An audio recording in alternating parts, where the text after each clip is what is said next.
It is November of 2024 at the time of this recording, exactly 100 years since Nobel Prize winning German author Thomas Mann published The Magic Mountain, but it was only last year that I first read this literary classic with my uncle and became entirely lost in it for the better part of the holidays. It has taken me a full year to find these words, and I haven't been able to stop thinking about it. There is an enormous shadow cast in the lives of those who discover and dwell for a time within this uncanny fairy tale where nothing really important happens. It is an anti-Bildungsroman, a book written for the soul of an entire century in peril and beyond, for its ordinary youth whose times of progress demand exceptional work while failing to provide a why. My uncle and I texted back and forth during the entirety of our read-through, and those messages have proved invaluable in bringing my thoughts together in this essay. I haven't separated my ideas from his, as our ideas merged and built much of the foundation, but many new realizations have emerged in the space of a year. As I feel a growing sense of living in a comfortable dystopia, and one in which the comfort seems increasingly tenuous, my thoughts return to that sanatorium high in the Swiss Alps and our everyman hero Hans Castorp.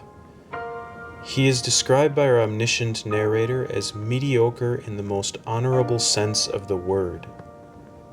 I saw, and still see, so much of myself in him, and I see him in nearly every young man in America today.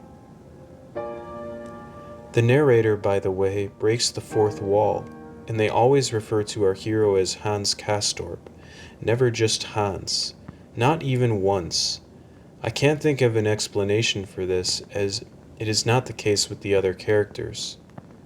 Like many other elements of the Magic Mountain, it is so peculiar that it seems worth mentioning. Hans Castorp is a twice-orphaned young man. His father and mother passed away when he was a child, and then his grandfather after them. He often recalls this grandfather with a kind of austere, conservative nostalgia, the image of his painting in which he wears a stiff black Spanish ruff in his chin-propping posture to stabilize his moving head. He then grows up with his uncle and studies engineering, in order to not rely solely on his inheritance to sustain his comfortable lifestyle. As he prepares to start his first job at an engineering firm, he decides to visit his military cousin Joachim, who is undergoing treatment for tuberculosis at the Davosdorf town and sanatorium, where most of the novel will take place. Hans Castorp plans to stay for 3 weeks. He will stay for 7 years. The first 24 hours of Hans Castorp's 7 long years at the Davosdorf Sanatorium will occupy nearly a tenth of the book. His first year will take up more than half of the book. Time distorts, distends, elongates as one reads. But let's not get ahead of ourselves. Suffice it to say that one's progress in pages through this novel has little to do with the passing of its world's time. If you have not read The Magic Mountain, I would like to let you know that I will be exploring this novel in its entirety from start to finish. That being said, I do not believe this is a novel that can be spoiled. Its power comes from one's ability to see one's own life in the immersive artificial world, which I find plays upon my mind in a similar way as a well-designed video game world, one that makes you want to forget yourself and dwell in its atmosphere. It is not a book that will resonate with everybody. Regardless, it has haunted us for a century, and I believe it will haunt us for at least a century more. Now let's proceed.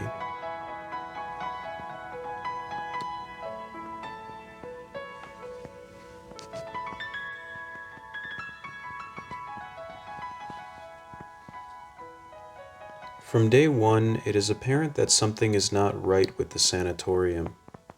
The heat is only turned on in the winter months and when it snows, despite the variations in daily temperature year-round being greater than the seasonal ones in the alpine climate. There are insinuations of euthanasia as patients struggle in their final hours while being given oxygen, then falling still. The physician Hofrat Behrens and his assistant Krakowski, whose passion for psychoanalysis and lectures border unnervingly on the occult, and an association of men and women who have had half their lungs removed. None of this is overt. The sinister nature of the sanatorium is always apparent while never explicit. It is disguised by nonsensical regimens and rituals that everyone follows and copious provisions of delicious food and structured activities. Patients remain there and are told to remain there under the pretense of medical care that is always suspect. The denizens of the sanatorium are just as strange and often act and speak like they are drugged, Hans Castorp included. His jaw drops when the thoughtless and indiscreet Frau Stur brags of her ability to make 28 sauces for fish. Mouthful of food, he remains catatonic for the rest of the meal. It is hard to say which is more bizarre, the unnecessary quantity of the claim or a protagonist's excessive reaction to it. It is on Hans Castorp's first day, even there, that he witnesses a man named Herr Albin waving a knife around to impress a group of ladies before taking out a pistol and pointing the barrel at his own temple in jest. This Chekhov's gun foreshadows more than the eventual pulling of its trigger. There is a suggestion that the psychological ailments of people may present themselves as physical symptoms at the sanatorium, and that these in turn may be born in the psychic ailments of the era, of a juvenile century. One can observe among these residents who are always taking their temperature or raising another kind of temperature in their pursuit of distraction and pleasure, a metaphor for the wider psychology of our current century as well. Checking our accounts, our social media to monitor our place and standing, endless dopamine hits and endless scrolls in video games with infinite replayability, time disappears into our phones, into eternity, waiting for one thing or the other, and all of this among nonsensical rules and outdated bureaucracies, explained to us as matter-of-factly as if it were a natural order. When you consider that the rhythm of life for most of humanity is so different in the past 100 years than it was for most of the previous 1,000, our brains having evolved to cope with things fundamentally different from the present demands on them, it is no surprise that people in such a society appear intoxicated. The owners of the sanatorium remain faceless and nameless. It is a society, a system, a machine that seems to exist and maintain itself by its own inertia. Below this clean and clockwork surface of illusory comfort lies a bacchanalian underworld, managed by Behrens and Krakowski, who will soon be identified as Minos and Rhadamanthus.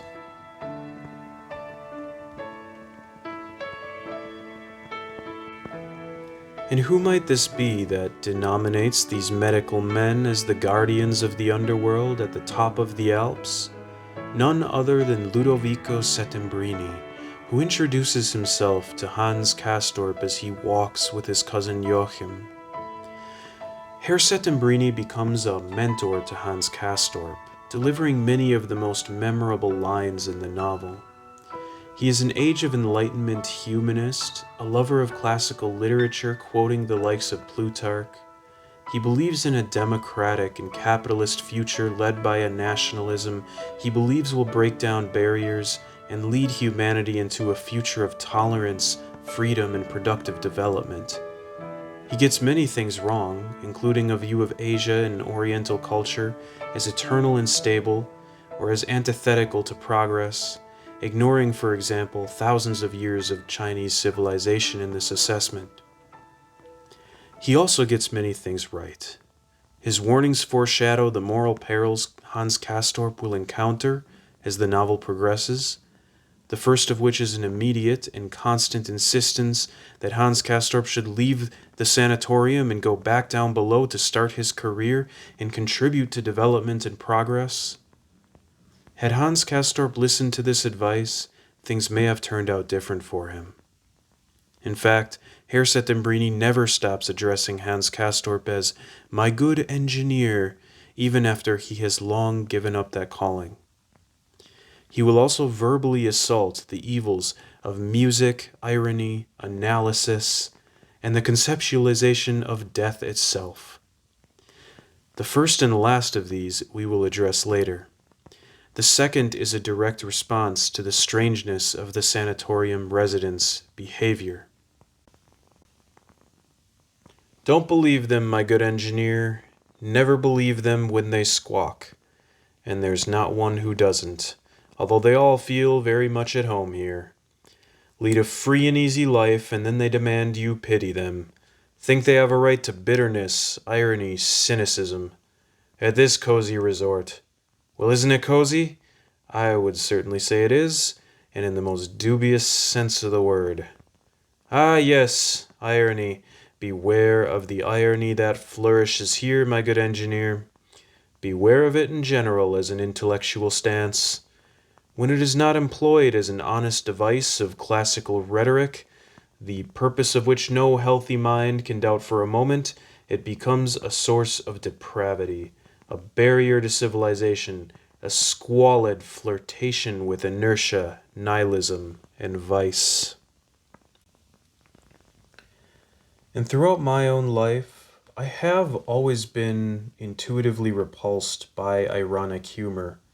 And while I don't believe that it alone is the downfall of culture, I see it as a kind of symptom, a sign of a society devouring itself, degrading and mocking its own creations. There's nowhere else to go from irony. It is a coping mechanism and a shield. It is the antithesis of sincerity. Irony is the primary device of the clever, not the intelligent, and as Settembrini also states, there are so many kinds of stupidity, and cleverness is one of the worst. Another misuse of the intellect that Settembrini warns against is that of analysis, which comes in wake of his observance of Hans Castorp's proclivity toward what he calls Placet Experiri, or the experimentation with ideas. Analysis as an instrument of enlightenment and civilization is good, insofar as it shatters absurd convictions, acts as a solvent upon natural prejudices, and undermines authority. Good, in other words, in that it sets free, refines, humanizes, makes slaves ripe for freedom. But it is bad, very bad, insofar that it stands in the way of action, cannot shape the vital forces, maims life at its roots. Analysis can be a very unappetizing affair, as much so as death, with which it may well belong, allied to the grave and its unsavory anatomy. And with this warning, we follow Hans Castorp in the pursuit of his intellectual obsessions in the chapters Humaniora and Research. In my first reading, I initially believed this philosophical awakening with Hans Castorp owing itself to the revelation of Settembrini's dearest project, a compendium of suffering, in which the Italian humanist seeks through literature to compile all forms of human suffering and then to systematically discover their remedies. I saw in Settembrini's project something reminiscent of my own Read Around the World project, as I realized that reading literature from across time and space has uncovered a democracy of pain, heartache, existential crisis, and really there is no better word than suffering. Perhaps I projected my own resonance with Settembrini's ambition upon Hans Castorp. But I now believe Hans Castorp's drive to understanding and discovery owes to another character entirely, one who plays a constant and powerful role by her presence or absence, her acquiescence or her recalcitrance, Claudia Chauchat, whose surname literally means hot cat, and like many of the other characters is tempting to oversimplify with a superficial description of her traits and role in our protagonist's development.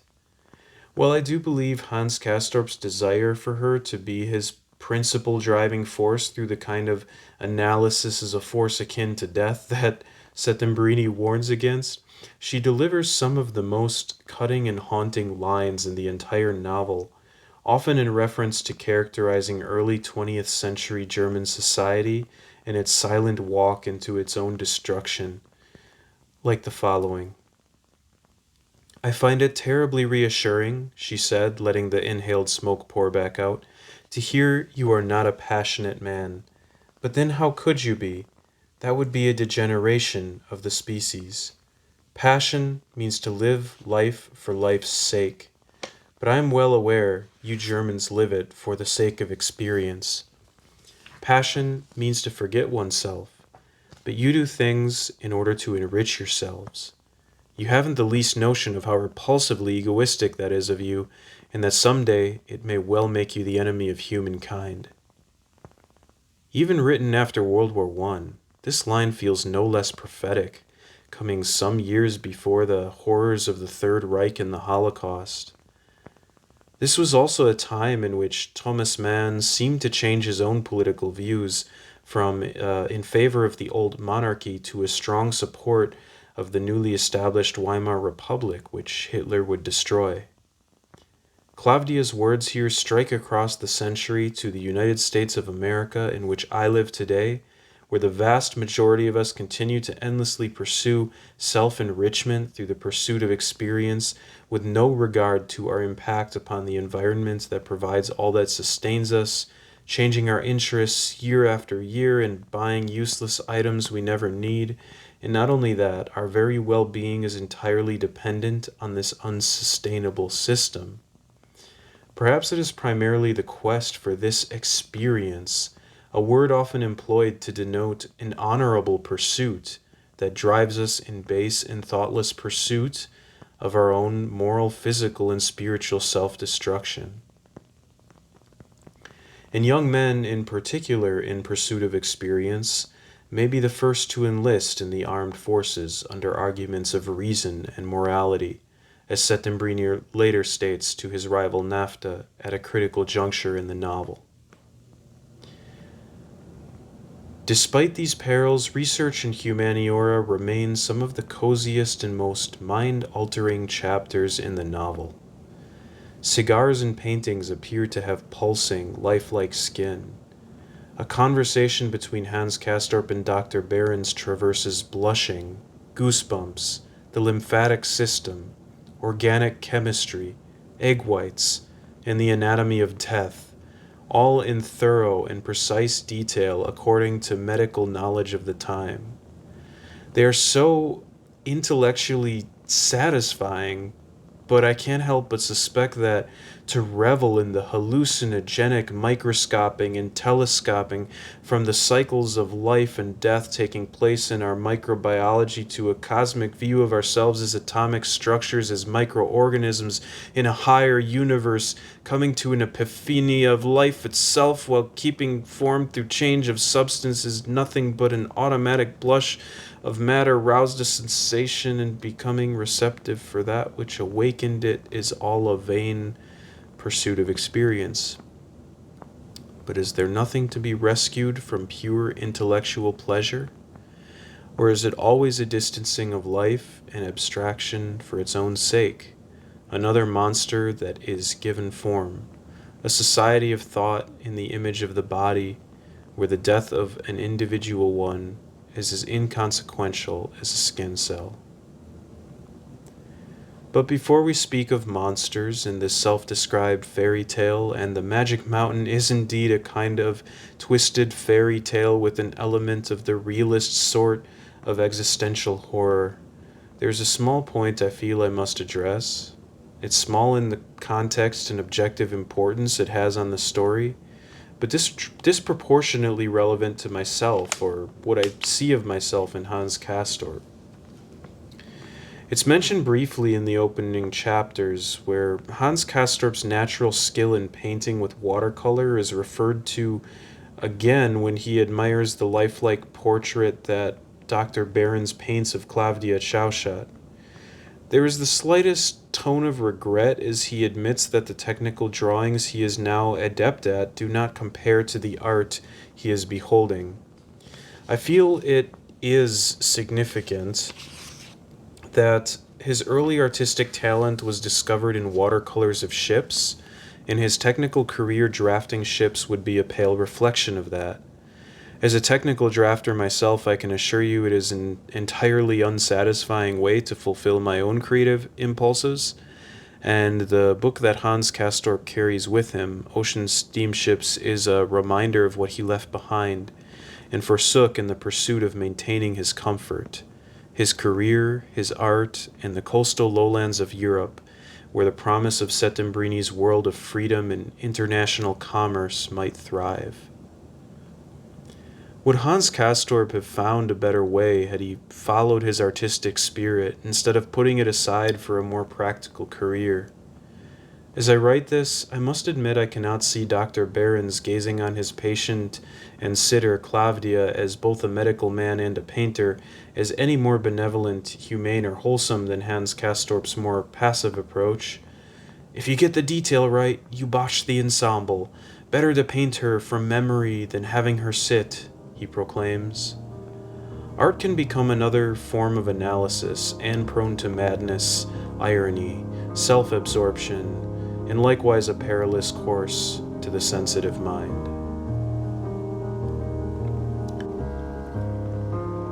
Settembrini's most significant warning to Hans Castorp, and the one that precedes the greatest horrors to come, regards the conceptualization of death itself. Permit me, my good engineer, to tell you something, to lay it upon your heart. The only healthy and noble, and indeed the only religious way in which to regard death, is to perceive and feel it as a constituent part of life, as life's holy prerequisite, and not to separate it intellectually, to set it up in opposition to life, or worse, to play it off against life in some disgusting fashion, for that is the antithesis of a healthy, noble, reasonable, and religious view. The ancients decorated their sarcophagi with symbols of life and procreation. In fact, the sacred and the obscene were very often one and the same. These people knew how to honor death. Death is to be honored as the cradle of life, the womb of renewal. Once separated from life, it becomes grotesque, a wraith, or even worse. For as an independent spiritual power, death is a very depraved force, whose wicked attractions are very strong and without a doubt can cause the most abominable confusion of the human mind. At this time, the steady indoctrination of Hans Castorp is well underway. He has purchased his thermometer, had his x-ray taken, has had a stay prolonged due to a moist spot on his lungs. But his heart has fallen in the right place. He brings flowers to the sick and suffering patients of Davosdorf. He talks to them and builds relationships with them. It is here, after this flirtation with far-flung intellectual experiences driven by a more primal desire, Hans Castorp finds peace in spending time with and comforting the other denizens of the sanatorium, but expressly not those who remain just to escape from life and live freely and easily. The irony, of course, is that Hans Castorp is becoming one of them, though he does not yet admit it. Even so, this is the moment in The Magic Mountain that I believe most closely embodies that elusive ideal of love. And here I believe Settembrini also commits his greatest pedagogic error in mocking Hans Castorp for his efforts to show compassion. Indeed, this is all the more ridiculous on the Italian's part, as he himself labors over a compendium of human suffering, which he will never finish nor put into practice of any kind. He accuses Hans Castorp of pursuing justification by good works, but fails to compellingly argue why this is wrong. Instead, he gets personal, calling Hans Castorp life's problem child, a phrase which will recur through the rest of the novel. This, for myself, is the moment in which the distance between Settembrini's idealistic optimism and reality becomes most apparent and tragic. He wants to teach Hans Castorp, believes himself to be guide and teacher. And this is even stranger when, in rereading the novel, I realized that Settembrini is described as a man in his mid-30s. It is easy to forget, as he talks in a world-weary way for a man so idealistic, and I had initially imagined him as near 50 years old.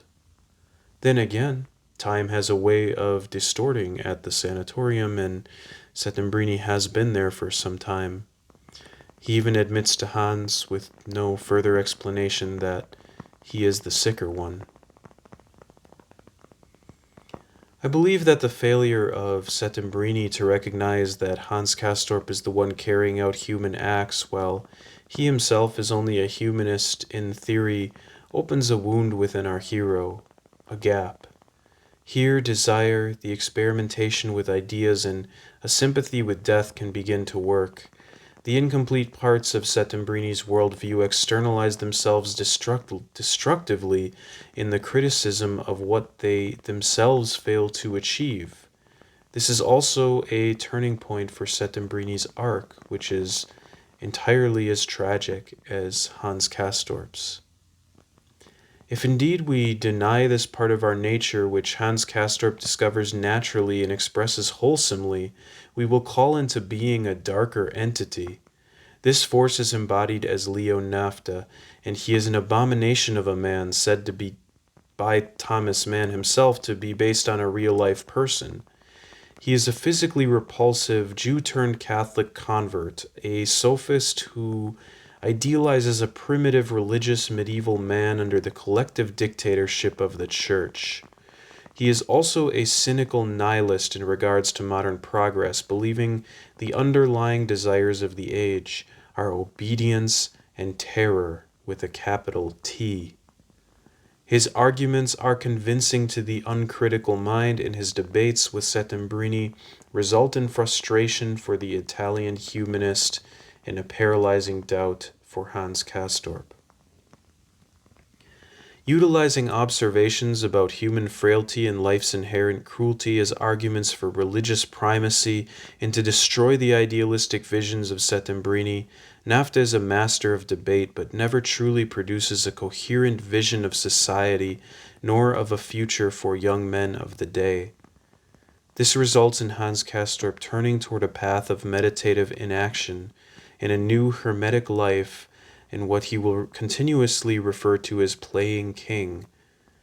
And in this way, Naphtha plants the seeds of a romanticized surrender of oneself to a cause for the sake of it within Hans Castorp, even drawing parallels between the military life embraced by Joachim and the monastic, hermetic one embraced by our hero. Hans Castorp doubts and forgets his own intuitive understanding of love, and here abandons his works of compassion in the sanatorium, an understanding that will be revealed again, if only momentarily, in the striking chapter, Snow. If anything fixed can be said of Naphtha, he views the Age of Enlightenment as detrimental to our evolution, and he displays an indifference to suffering, both in thought and action, demonstrated further when he uses Joachim's funeral as an opportunity to make a cutting remark at Settembrini's expense, instead of respectfully honoring the passing of the young man.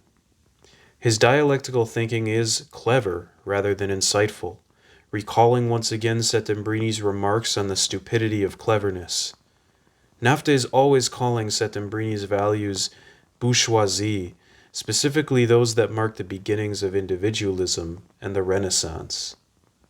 In another light, he seems to represent the eternal, that humanity should not strive to be better or change anything, much like Pangloss declaring that we live in the best of all possible worlds, amidst heretic burnings, earthquakes, and brutal warfare. From Candide by Voltaire.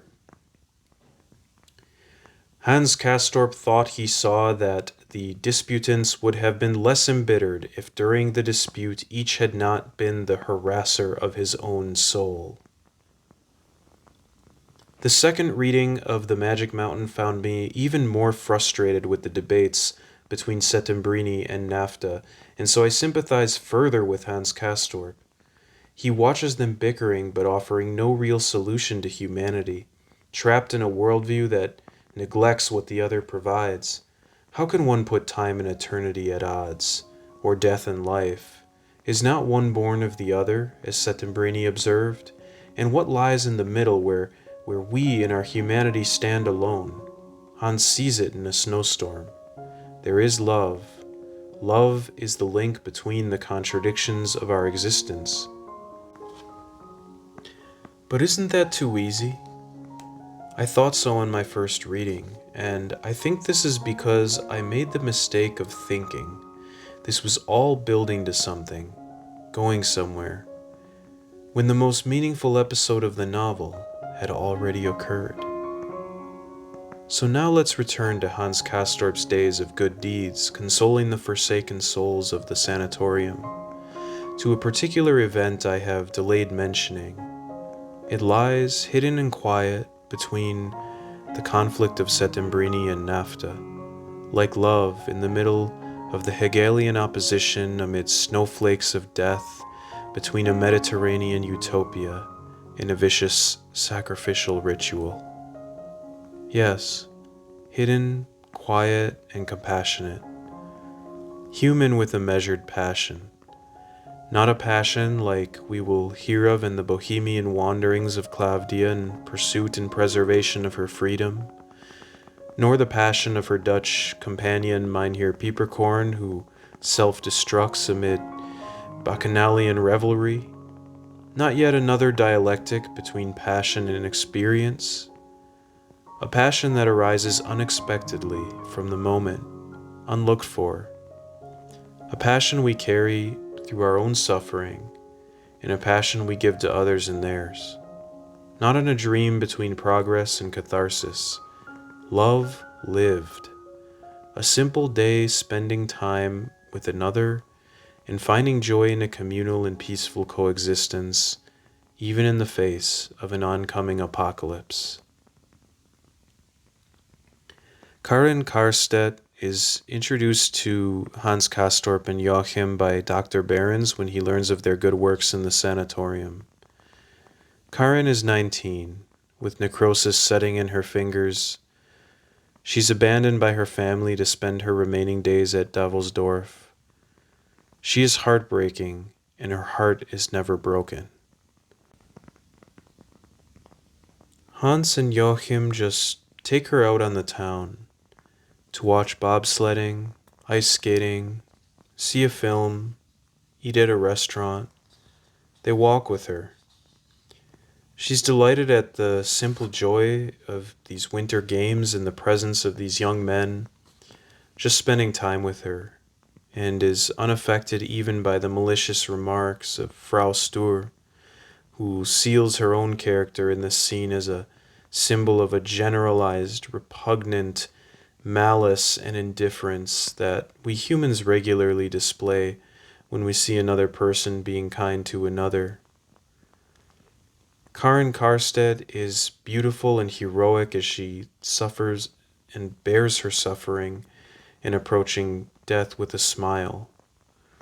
As they view a film that overtly displays a portent of the violent future of bloodlust that will erupt in World War I at book's end, images of the era's underlying desires for terror with a capital T, Hans reflects that he feels a genuine and immediate feeling that his compassion could truly be called an end in itself. Compassion is the answer to its own question.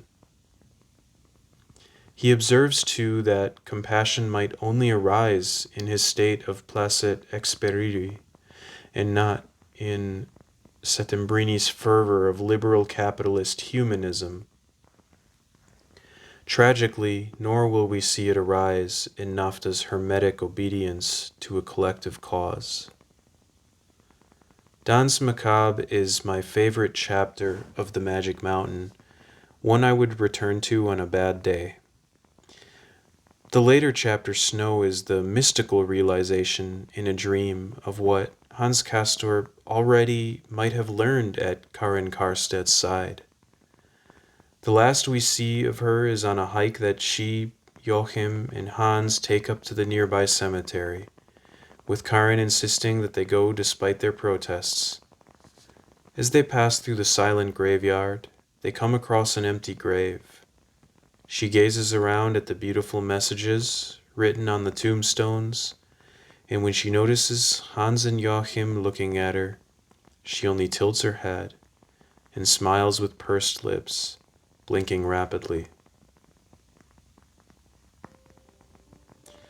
What remains of the novel will bring us no more of this human connection and beauty, but rather an increasing intellectual confusion brought about by Settembrini and Nafta's debates, a moral degradation in the form of short-term pleasure-seeking among Hans Castorp and the citizens of the Sanitorium. Unexpected deaths, suicides, discontentment, and foreshadowing of calamity until the thunderbolt strikes. But we must not rush things. Caught between the desires he cannot understand and the seeds of devotion, obedience, order, and discipline to a monastic life, which connect directly to our hero's nostalgia for his grandfather's black Spanish ruff, observing the pain in Settembrini's words reveal an idealist confronting their world is built on a delusion, Nafta's disdain for literature and believing the common person is better without it, opposed to Settembrini's adoration and universalism of it. Hans Castorp remains paralyzed and begins to turn inward. His promising career as an engineer and artistic talent forgotten, even as his cousin Joachim returns to his military life. Dr. Behrens even gives Hans medical leave to return below with Joachim, but he refuses. He has enough money from his inheritance to continue living indefinitely at the sanatorium, and we realize that this is his life now. He is only another false patient, insulating himself from the real world under the cover of a hermetic life. This position is further entrenched as Joachim is sent back to the sanatorium after a worsening of his condition, and his military cousin soon passes away from the tuberculosis. What is our Hans Castorp to do, reveling in the irony of sanatorium life, a young man who will imagine himself to experience all the wonders of life there, apart from the world, only to become another number in the trenches? What could he have done differently here? Or was life's problem child already lost? Even the best efforts of his uncle Tenapiel, his only remaining family, are to no avail, as the uncle visits his nephew at the sanatorium, but upon failing to convince him to return to his career and his life, returns below and leaves Hans Castorp behind. Joachim is always, in the novel, a portent of things to come, being some months ahead of his cousin at the sanatorium. His adoption of the irrational rules, his desire for a particular woman, his joining the military, and his death, when he later makes an appearance during a séance wearing a helmet that no one recognizes. He never does develop Hans Castorp's proclivity to philosophy and art, however, and rather serves the novel most overtly in this role as a foreshadower. He is ultimately a reminder that we are not only dealing with the fate of one young man in this generation, but all of them. Young men in a time when work is considered the highest virtue, an end in itself, an answer to its own question. And Hans Castorp, a mediocre young man who naturally idealizes work as his age has asked him to, also feels rather averse to it. And the first time I read it, this description of Hans Castorp and his times early in the novel convinced me immediately that this is a novel for our times as well. Indeed, I see the United States of America of today staring right back at me on the page after page of the Magic Mountain, and continue to see a grim foreshadowing of our own future in its remaining pages. I'm aware of the dangers of being anachronistic, and while I cannot say that NAFTA and Settembrini are equivalent to our two political parties, for example, I can say that the way Hans Castorp feels standing between them, listening to how each is so clearly missing an entire piece of life, resonates deeply with how I feel. And while we are perhaps not in the days of the Weimar Republic of 1920s and 1930s Germany, we may well be in those preceding World War I, facing an approaching storm, or more likely a series of them. Nothing is certain. Ultimately, I think we're allowed to be at least a little anachronistic with literature, using it as a distant mirror in which we can see many elements of our own time a century later, or in fact many centuries later. In this case, when we read The Magic Mountain 100 years later, we are in fact still living a continuation of those times that are and continue to be so starkly particular in what we know of all of human history before them. Settembrini, humanist and idealist, feels broken by his arguments with NAFTA. A melancholy side emerges and grows until the story's conclusion. Yet it is also his most humane and appealing side. It's relatable. What can such a hopeful and high-minded idealist do against the abandonment of reason that NAFTA represents? NAFTA existing as millions in the real world as people who will never cooperate with the humanistic Age of Enlightenment program. NAFTA takes a perverse pleasure in using his intellect to prove morally outrageous positions, and so what Settembrini feels is deeper than agitation. That these people, and we are many, if not the majority, that lie beyond the convincing powers of reason, exist and have the ability to persuade others of evil and nihilism, undercuts his whole operation of studying suffering in order to overcome it. What purpose holds the alleviation of suffering if others revel and glory in their own? NAFTA and Settembrini are in an eternal stalemate in a battle fought on the fields of time. This is why Settembrini committed such a profound error in his dismissal of Hans Castorp's compassion for others. Human caring is the most powerful counterweight to NAFTA's brutal worldview.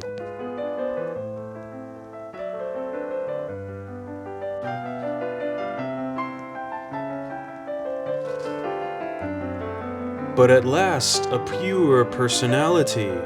Mynheer Peeperkorn is a compelling character.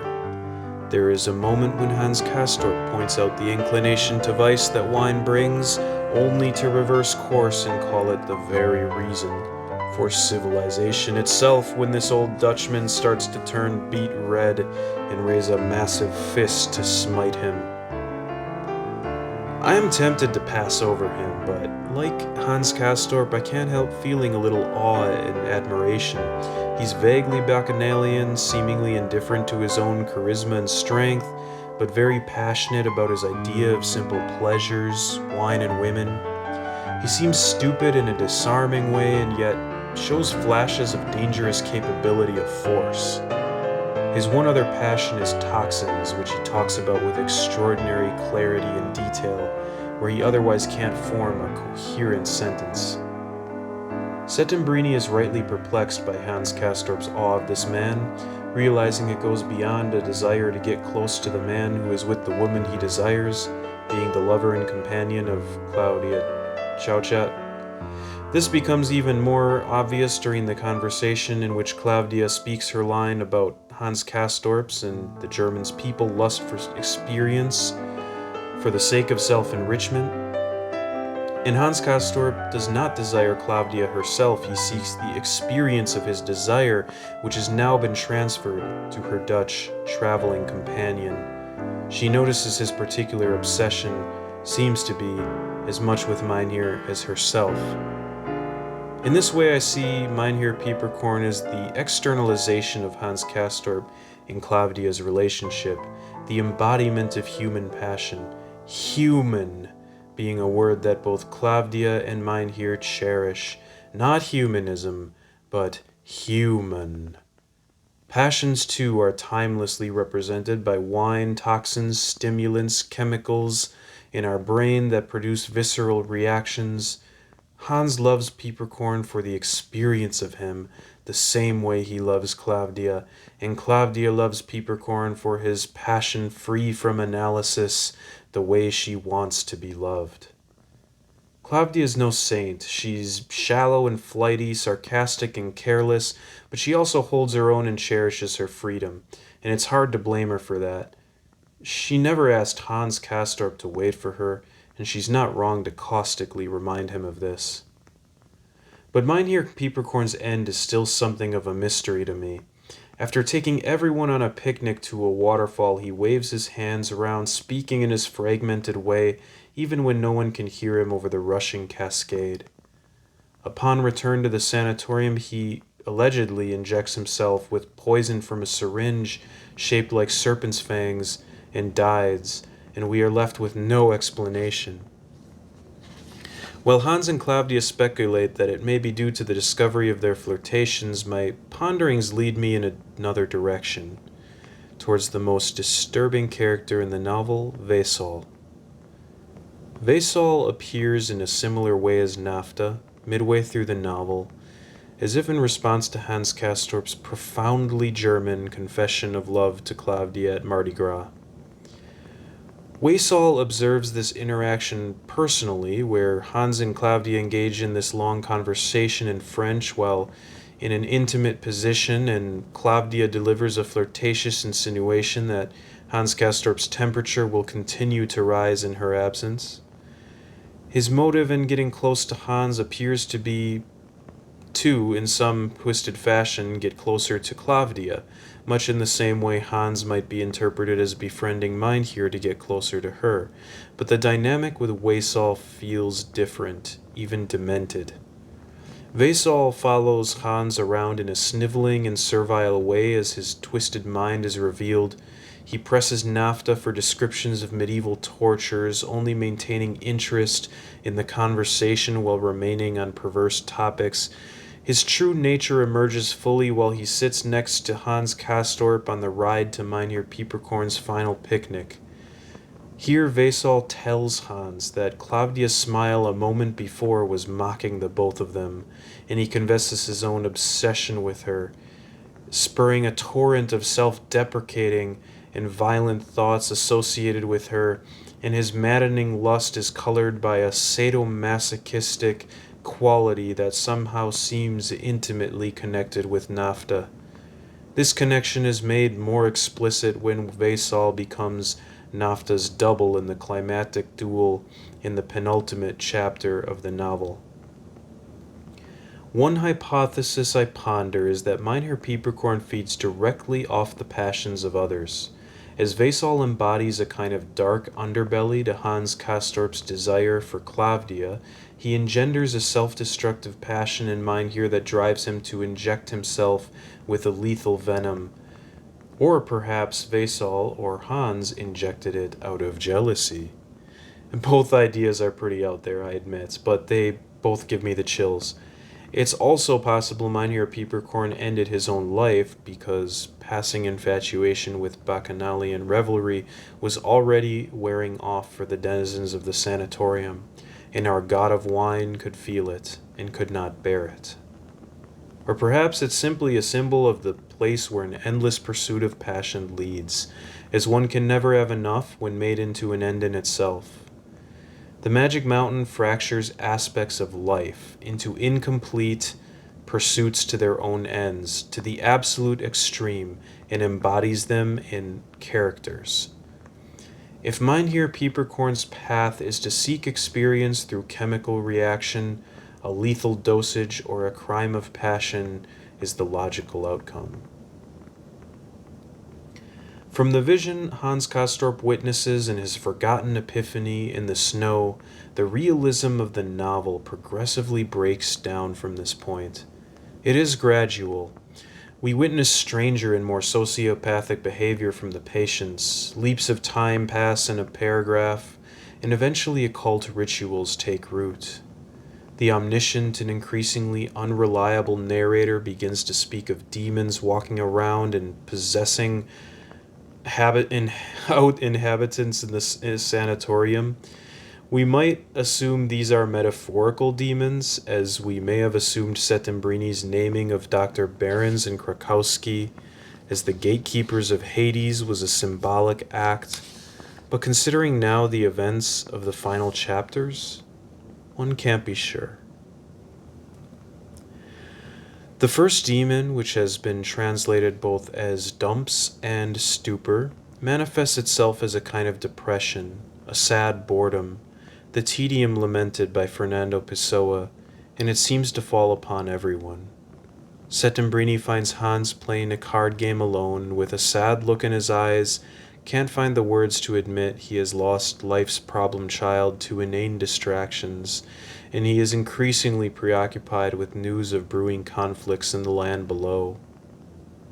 Dr. Behrens also notices something is wrong with Hans Castorp, and after remarking on how big eyes you have, though Hans Castorp knows his own eyes are sad, arranges to inject him with his own blood, inoculating himself against himself. The irony lacks any humor as we find ourselves bewildered at the lack of direction we are witnessing in our hero's hermetic voyage. If this chapter is not a metaphor for a society of constant distractions and egoistic momentary solutions to pervasive discontent, to a generation lost in the absurd, the melancholy, I don't know what it is.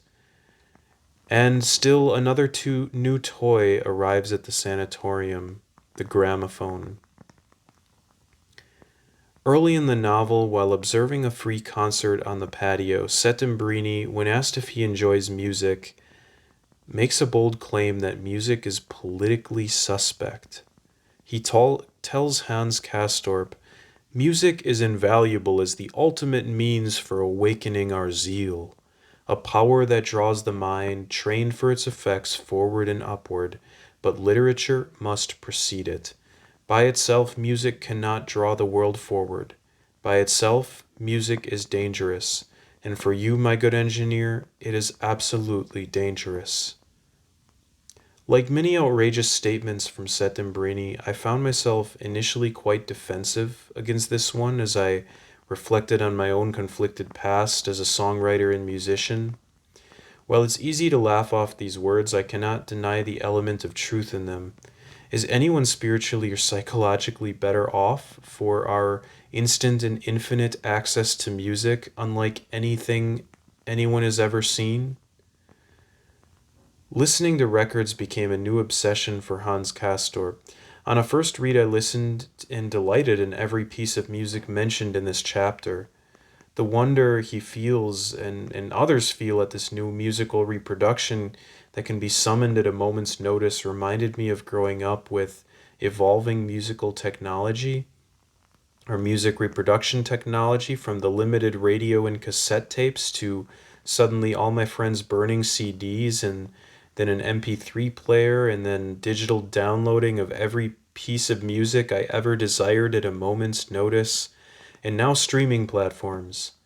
But back then, I, just like Hans, would lay on the floor listening to album after album, letting my imagination run wild and getting lost in it. But relating to something that causes us nostalgia doesn't mean we must accept it as good. The haunting reality of this chapter, I believe, is that Settembrini was not only correct in his assessment, but taking it a step further, that the technological ability now to make all music to be accessed by all people at any time has only provided us with an easy and convenient drug and cheapened the meaning and wonder of music in all regards. I have often observed this in my own life, losing interest in listening to music entirely due to sheer saturation. It drove me to limit myself to listening to only a few special albums that I purchased on vinyl, artificially limiting access and beginning to heal from this gluttonous feeling that all media causes within me now. And so I think what Settembrini says about music extends to all visual and auditory media, films and games included, and have taken refuge in my own unshaking belief that literature and poetry must come first, and life and love must come before literature. But back to Hans Castorp, whose favorite record, discovered in the fullness of harmony, is that of an old German folk song called the Lindenbaum, a song that speaks of a linden tree in whose shadow one rests, where dreams set one free, and he inscribes something there. Passing that way again, it calls one back, calling to us that we'll only find rest there. A song of eternity we will hear again before the end.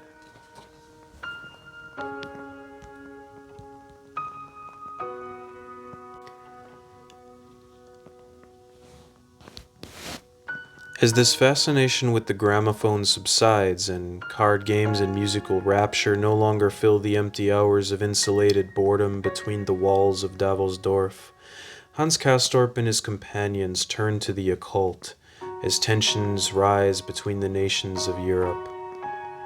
Ellen Brand arrives from Denmark, bringing with her a ghost named Holger, who whispers in her ear. The sanatorium residents soon contact Holger with a Ouija board. He describes himself as a poet, handsome when he was a young man with brown locks, as remaining in a serene state for a hastening while. He recites a long and beautiful poem speaking of many great things, which is entirely lost on our irritable and alienated patients. But who is Holger? After processing this most bizarre and disturbing chapter of The Magic Mountain, I did a little research and I now believe this to be none other than Holger Danske of Danish popular folklore, made well known by Hans Christian Andersen's fairy tales, which is still found in nearly every bookstore in the United States today, containing the tale of this slumbering warrior. There are many clues that this is the ghost's true identity. To begin with, Ellen Brand is from the same exact island that Hans Christian Andersen was from, Odense. The tale included in the collection of fairy tales by Hans Christian Andersen describes Holger the Dane, Holger Danske, as a kind of national protector, a deity of war, slumbering beneath the earth until his country befalls a crisis and is in need of him. He is a shapeshifter that can assume many forms, even that of a poet with long, silvery locks, which may once have been brown as a young man. There is a prophecy that Holger Danske will appear not in the grandfather's time, but the grandson's. I am not even the first person to make this connection. I found one single line from an academic paper written long ago that suggests that this ghost Holger may indeed be the Holger of Danish legend, but nothing more. And we came to these conclusions independently, and so I may be the first to explore the meaning of this and why Thomas Mann brought this ghost to the sanatorium.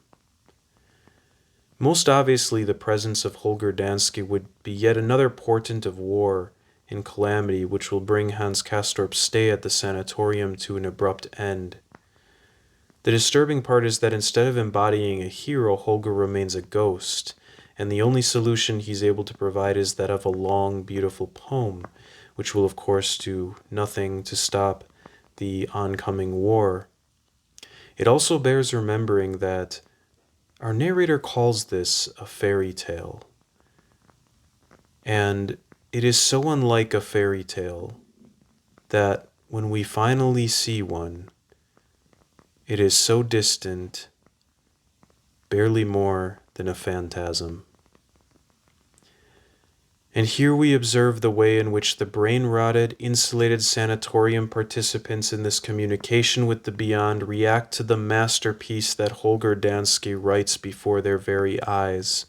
These bored and discontented, pleasure-seeking individuals of an age so entirely far from the human spirit cannot focus their attention spans on one of the most beautiful poems ever composed, a poem which remains unrecorded, unwritten, even as these pathetic people lament that no one wrote it down. All they can think about is that they have just enough time remains for them to ask something of Holger, and then when it comes to it, no one can think of a meaningful question.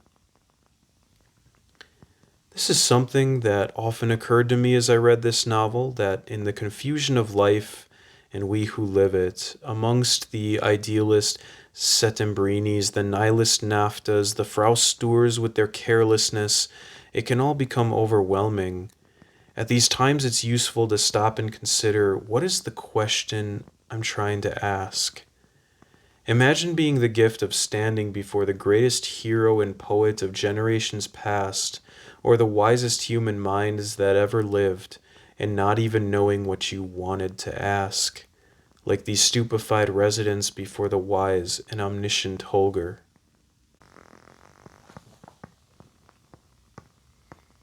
Krokowski arranges a séance for Hans Castorp and friends, using Ellen Brand and Holger as mediums.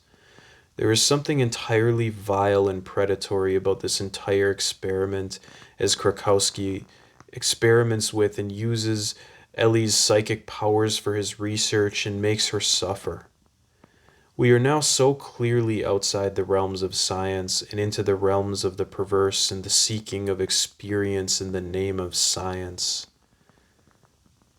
The seance is underway. Once again, no one knows even who to ask for, which person they want to see, and there is an arresting meditation here that what we call mourning is perhaps not so much the pain of the impossibility of ever seeing the dead return to life as the pain of not being able to wish it. The music plays and Hans Castorp speaks. He calls for the ghost of Joachim. In a horrifying scene where this young Danish girl Ellen appears to be quite literally giving birth to something invisible, as Holger Danske is retrieving the soul of Joachim, and after these maternal convulsions, the ghost appears. Joachim is wearing a helmet, which is described, and the student of history will recognize it as a German World War I helmet, an event which has not yet come to pass. The eyes under the helmet are described as alive, large and dark, the gaze of Joachim himself. It is such a chilling scene knowing how the novel ends, and the horror of this psychic apparition after the violation of Ellie's innocence shakes me to the core. If Holger really is Holger the Dane, Holger Danske, perhaps he represents how we have lost connection with our classical world of myths, legends, poetry, and have degraded them and destroyed the youth of our future generations by our own misuse and mockery of the lessons they sought to teach. Yet Joachim cannot communicate with them either. Modern psychoanalysis has set itself up to replace the irreplaceable, but once again is the banality of modern psychology a symptom or a cause of our loss of myth?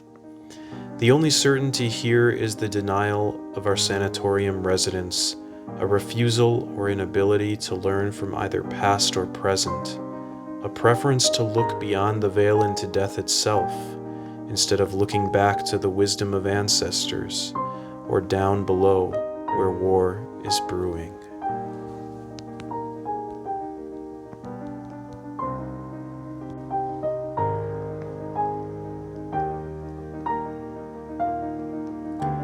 The second demon appears, petulance or hysteria, depending on the translation.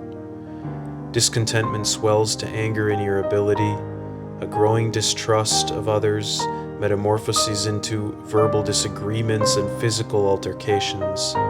An anti-Semite shows up and gets into a brawl. Nafta provokes Settembrini to a breaking point, and the two decide their differences can only be resolved by a duel by pistol. Chekhov's gun, which they borrow from Herr Albin, revealed in the early innocent arrival of Hans Castorp, will now be fired. Settembrini's refusal to shoot at Nafta, his aimless shot into the sky, and Nafta's subsequent reaction are for me one of the most shocking scenes I have ever read. Settembrini refusing to shoot to harm acknowledges Nafta's innate worth and humanity, upholding virtuously his own ideals and even offering his life to Nafta's bullet for them. I felt a sinking fear that Nafta would really kill him. Instead, Nafta turned the pistol upon his own temple and pulled the trigger.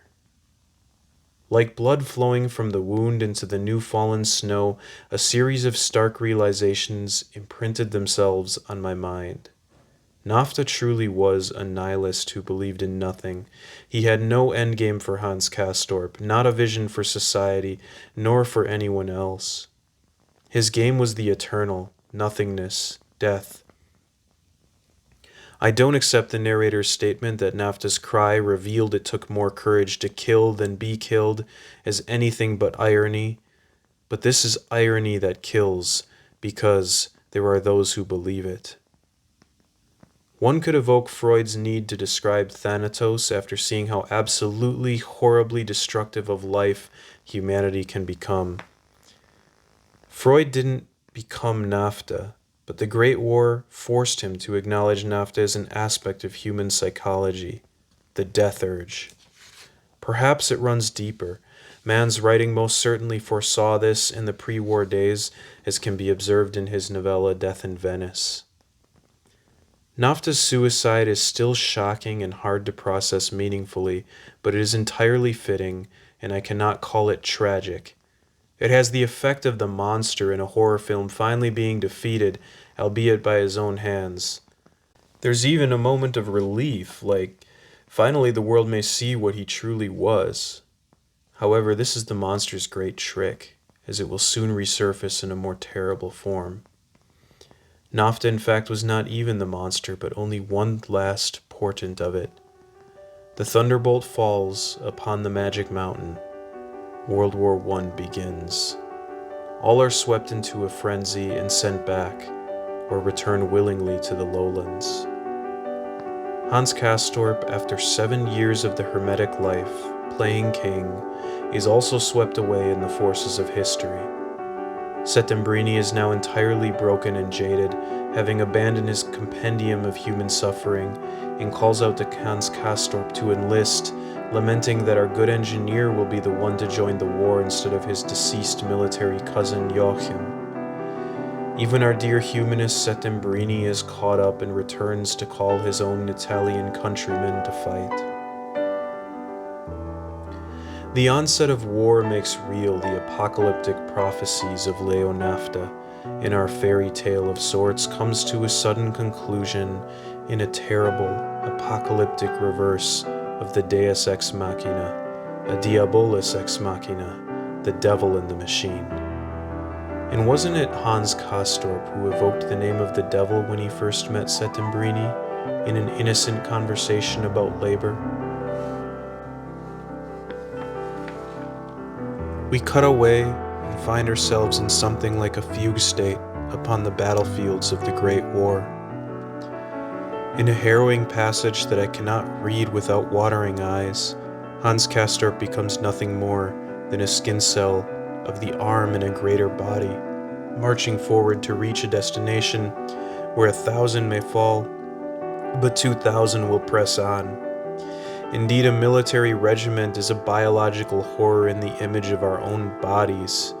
Artillery exploding around him, stepping on a fallen comrade's hand while singing the Lindenbaum, the song that so enchanted him between the walls of the sanatorium as he marches willingly into the inferno. The narrator tells us that we are to leave him here.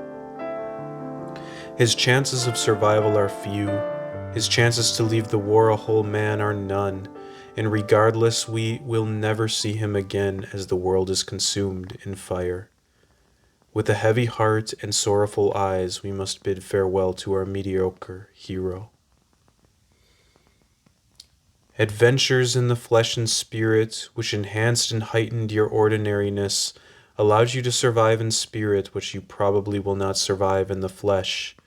There were moments when, as you played king, you saw the intimation of a dream of love rising up out of death in this carnal body, and out of this worldwide festival of death, this ugly, rotting fever that inflames the rainy evening sky all around us. Will love someday rise out of this too? And so war was the disease that stalked the age. War was the fever its thermometers monitored.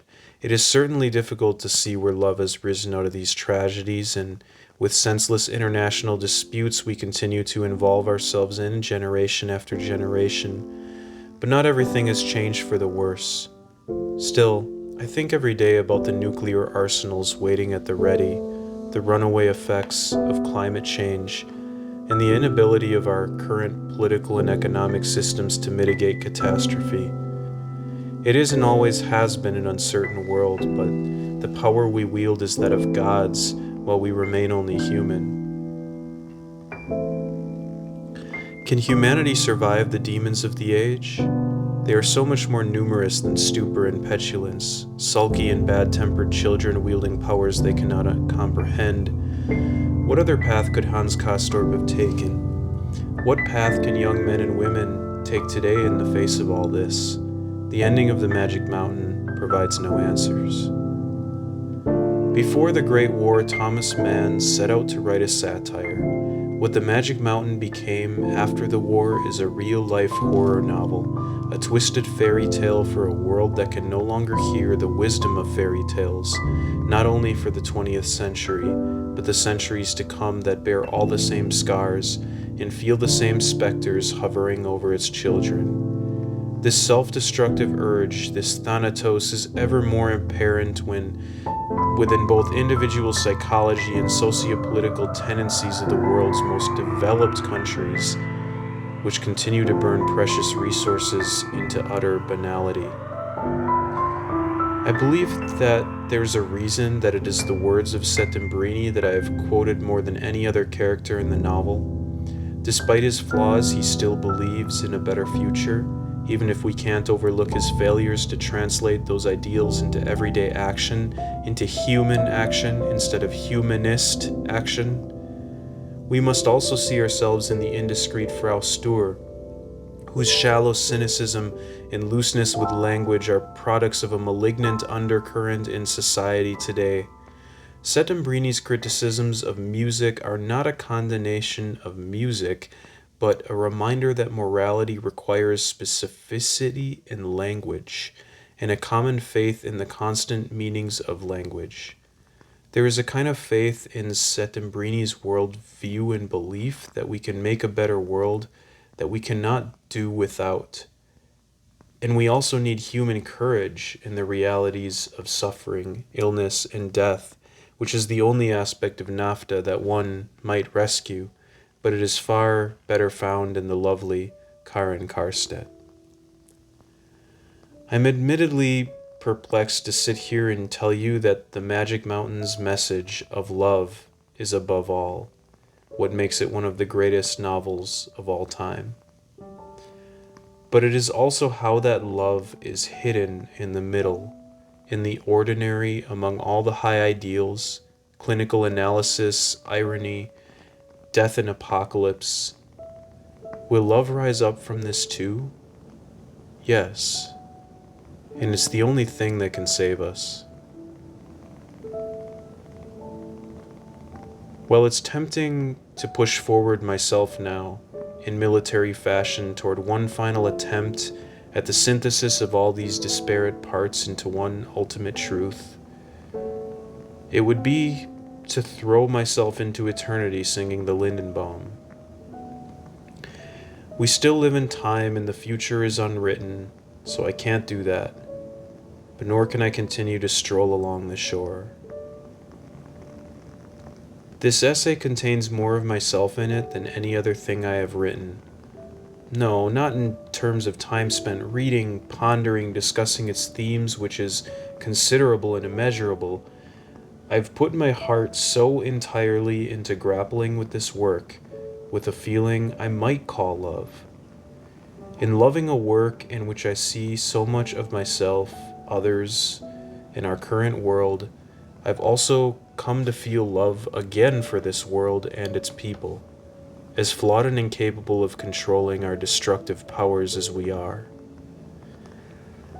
I return to you from the mountain, not as a soldier, but as the same working man as when I left, a contributor to society as Settembrini would have wanted, and I hope as a man who experiences life not as an end toward self-enrichment, but humanely and responsibly. For I sympathize entirely with life, even in the face of death, like Karen Karstedt, before an empty grave, smiling courageously at our young heroes. Thank you for listening.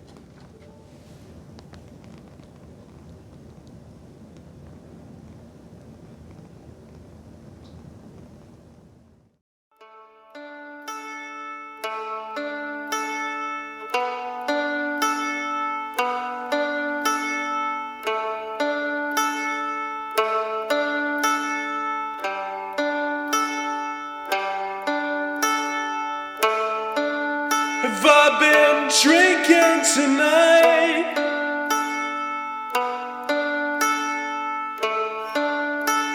A cup full of crazy ideas,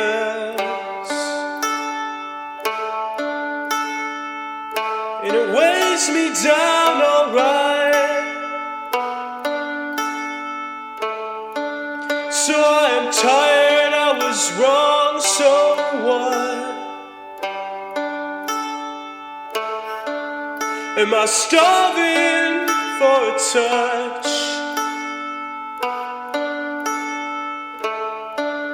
Skin on skin or a cocoon wrapped up indecision runs the spirit dry.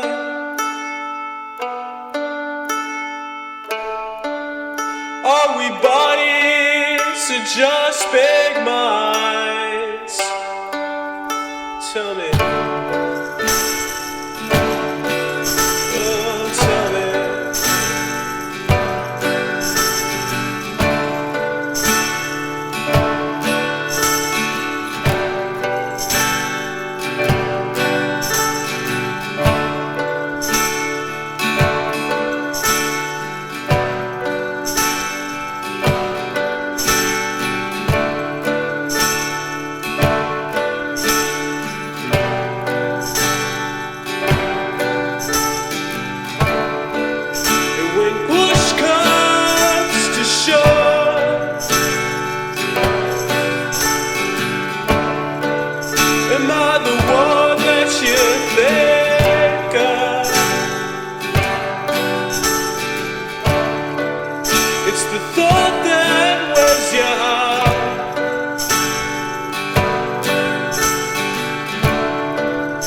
Blood